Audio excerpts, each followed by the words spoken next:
Unbelief is the biggest and the number one reason we struggle to trust and believe God for promises in our lives. Here's something I've come to learn about the enemy. He loves to discredit God. And the number one tactic for doing that is to implant or put suggestions into our thoughts that's going to cause us to pull away from trusting God. We're more focused on what we're seeing rather than what we're believing. One of the biggest attacks is that what God promises is not going to happen in our lives. So this is the area that he fights us on. The battleground is our mind, and this is where he comes to infiltrate so that we don't believe in God for what he said, because we're looking at the circumstances and the thing that's around us rather than believing in the God that promised us in the first place.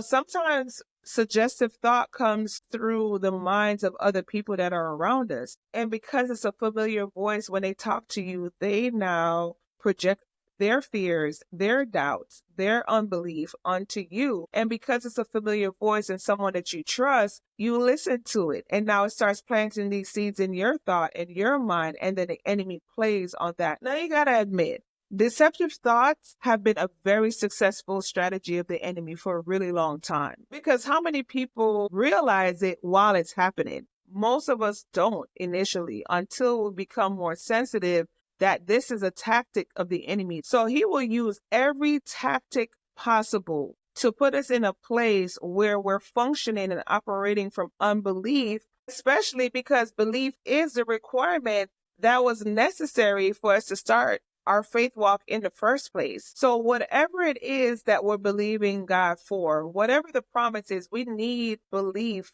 to be present so that we can receive it.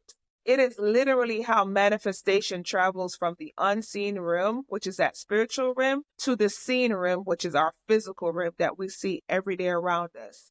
It's important that we understand that there's a battle going on in our mind and for our mind. Our mind is where we make our decisions from. It is where we feel emotions. This is the place in which we give our bodies directions to do or take action. So it just makes sense why the enemy will attack us in this area. These thoughts come in to derail you from what you're believing and trusting God for. So we got to keep in mind that not because we're not seeing something happening in front of our eyes, that God is not doing something in the unseen realm, behind the scenes, in the spiritual realm.